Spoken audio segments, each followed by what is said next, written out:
nosso grupo vai apresentar sobre um elemento excludente da antijuridicidade, o exercício regular do direito. Nas palavras do doutrinador Guilherme de Souza Nunzi, temos o seguinte: é o desempenho de uma atividade ou a prática de uma conduta autorizada por lei, que torna lícito um fato típico. Se alguém exercita um direito previsto e autorizado de algum modo pelo ordenamento jurídico, não pode ser punido como se praticasse o delito. O que ele quer dizer é que, apesar de algumas condutas estarem tipificadas no ordenamento jurídico, em alguma outra parte do direito como um todo, nós teremos essa mesma conduta como um direito. Portanto, a pessoa não pode ter exercendo seu direito de forma regular e ser punida como se um crime estivesse praticando. Agora, nas palavras de outro doutrinador, Guilherme Masson, temos o seguinte: o direito é um só, e sua repartição em diversos ramos tem fins essencialmente didáticos. Dessa forma, um ato lícito para qualquer área do direito não pode ser ilícito perante o direito penal, e vice-versa, evitando-se contradição e a falta de unidade sistemática do ordenamento jurídico. Então, como a gente sabe, o direito, como uma completude, ele não se contradiz. Quando a gente pega um caso específico, pode ter uma aparente contradição, mas ela não ocorre de verdade. Esse excludente de ilicitude, o exercício regular do direito, ele serve para aparar essas arestas. Em algum caso que aparentemente temos um fato típico, se nós temos em outro lugar um direito, poderia haver uma contradição. Mas nesses casos, que para isso que foi criado o exercício regular do direito, que não classifica isso como crime.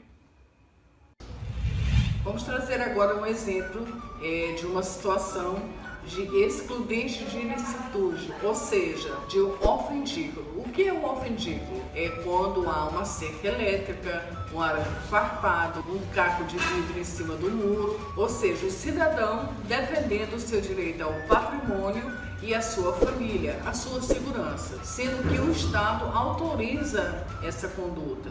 Então, o que acontece? Um caso bem típico e bem polêmico. O cidadão faz uma cerca elétrica dentro do perímetro da sua casa e adverte, como a placa de advertência, um ladrão tenta roubar e invadir o domicílio e se fere. Então, aí está uma situação clássica da excludente de ilicitude, ou seja, ele está invadindo uma propriedade privada onde o cidadão usou do seu direito, onde o Estado autorizou a sua segurança, sua e de sua família.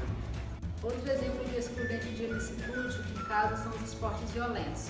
Por exemplo, um deles é o UFC, que é um esporte bastante violento, porque os opositores eles batem bastante no outro, mas isso não é considerado crime, porque dentro das regras do esporte é permitido. Mas nesse mesmo esporte há regras que, por exemplo, não pode ser ultrapassada, como por exemplo, quando um dos atletas estiver numa posição de 4 apoio, ele não pode, o outro atleta não pode vir a bater nele. E também não pode bater na nuca, porque isso é considerado ilegal. Também quando ele aplica, por exemplo, um mata-leão e o outro bater, ele tem que soltar, porque se o atleta vier a óbito, isso vai ser considerado crime e dentro do esporte isso não é permitido. Outra situação bastante polêmica na doutrina em relação a esse entendimento do exercício regular do direito é sobre a conduta do professor com o aluno, né? Essa relação do ensino-aprendizagem do professor e aluno. Então, se o professor perceber que o aluno está numa conduta errada, ele tem sim o direito,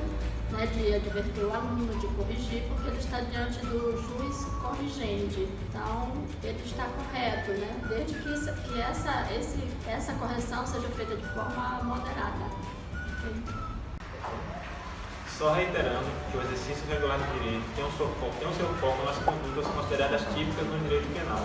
Você tem uma determinada conduta que é considerada típica, considerada crime pelo direito penal, e por meio do exercício regular do direito, lhe é permitido praticar essa conduta a depender das circunstâncias que são aplicadas. Um dos exemplos seria o caso do aborto, fato típico, no qual a mulher lhe é permitida praticar o aborto com seu consentimento, é claro, em caso de estupro. Outro exemplo de excludente de ilicitude seria o direito que os pais têm de disciplinar os filhos. Até onde vai esse direito e aonde termina esse direito? A questão aqui passa na disciplina física. A disciplina física, ela pode englobar o castigo físico? Sim, desde que ela não ultrapasse os limites e acabe passando para violência física ou tortura.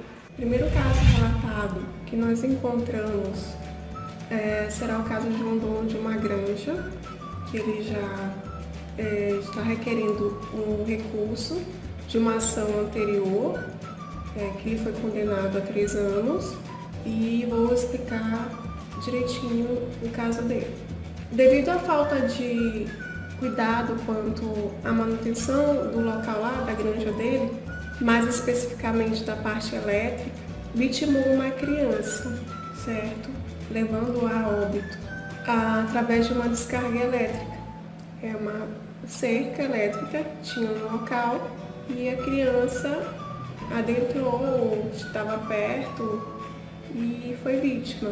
E o ora apelante, que já estava condenado a 3 anos de detenção, e essa detenção ela era para ser cumprida em regime aberto, ela foi substituída também por 2 restritivas, imputando assim o delito tipificado no artigo 121, parágrafo 3º do Código Penal, que nos diz o seguinte: matar alguém, homicídio culposo. Parágrafo 3º.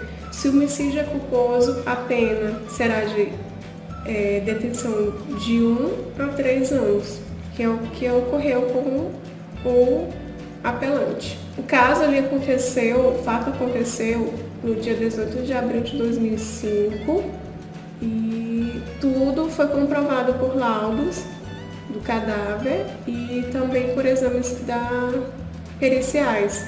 O apelante, ele estava também entrando com recurso, informando que havia ausência de provas para autorizar e denotar atribuição de responsabilidade perante o ocorrido, por não ter nem colocado, ele estava falando que não tinha colocado nenhum ofendículo no local, por não ter modificado a rede elétrica, por não ter incluído fios extras para causar qualquer acidente com qualquer pessoa desavisada.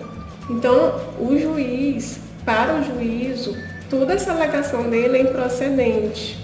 Não dava para ele se fundamentar nessa questão a alegação dele, que no caso era de exclusão da ilicitude do fato, por agido no exercício regular do direito, de um direito ou legítima defesa, em decorrência de se utilizar de ofendículo para a defesa do seu patrimônio. Isso que ele tinha falado anteriormente, que ele não tinha se utilizado de ofendículos, entre outras coisas que ele tinha falado antes, né? Não tinha modificado a rede elétrica, não tinha incluído nenhum fio que pudesse causar acidente. Aí, no caso aqui dele, ele notadamente, por conta de ter sustentado essa afirmativa, não ter colocado ofendículos nos galpões da granja, de sua granja, não foi deferido, que ele estava sustentando, né, pelo juiz. E ainda assim que o tenha feito tomado as precauções necessárias, as cautelas, né, no sentido de dar conhecimento de sua conduta, ele não fez isso, ele deixou de fazer isso. Nós temos aqui um caso que está sendo analisado por mim, de uma jurisprudência, onde o réu, o pai, é condenado e deferido-lhe uma pena. Esse caso aconteceu em Alagoas, de um pai que constrangiu seus 2 filhos no meio da rua, em lugar público, espancando-lhe com um cinto. Ele em estado de embriaguez, alcoolizado, e a mãe, vendo toda a cena, não pôde interferir por medo também de ser agredida. Esse caso foi julgado e o réu foi condenado. Esse é um típico situação da excludente de ilicitude, ou seja, exercício regular do direito. O Estado assegura aos pais a termos todo e total direito de disciplinar os nossos filhos. O excesso já delimita esse direito. Então ele se excedeu e por isso ele foi enquadrado no artigo 129 do Código Penal, que é o de lesões.